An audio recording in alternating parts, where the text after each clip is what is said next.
Uninstalling apps is a routine task essential for device optimization. To streamline how to delete apps on Samsung, we offer 7 simple and effective methods. In the following, you can either uninstall apps directly from your phone or delete them using your computer. Way 1. How to delete apps on Samsung from computer. Left bracket versatile right bracket. To delete multiple Samsung apps at once, try Mobikin Assistant for Android, Windows, and Mac. This software specializes in managing various Android data types, including apps, contacts, SMS, photos, and videos. How do I delete an app on Samsung with Mobikin Assistant for Android? Step 1. Install Assistant for Android. Step 2.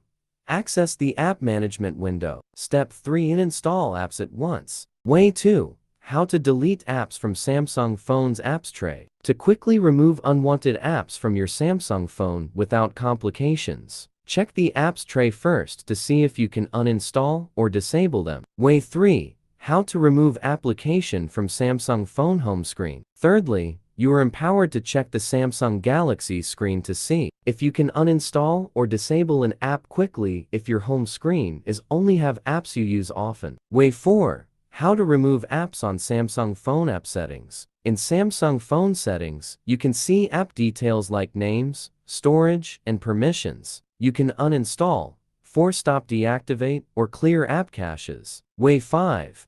How to uninstall app on Samsung from Google Play Store. In the Google Play Store, you can delete apps by finding their listing and choosing what you want to remove. This only works for apps you've downloaded and installed from the Play Store, not pre-installed system apps. Way 6. How to delete apps on Galaxy from Galaxy Store. Samsung's Galaxy Store is their own app marketplace tailored for their devices, including Galaxy S24, S23, S22, S21, S10, S9, Galaxy Note, Galaxy Tab, etc. Way 7. How to delete apps on Samsung phone or tablet via ADB. Complicated. You can use Android Debug Bridge ADB to uninstall Samsung apps without root access on a PC or Mac computer, just like the manual method. To proceed, you have to download the ADB tool and the latest Android SDK platform.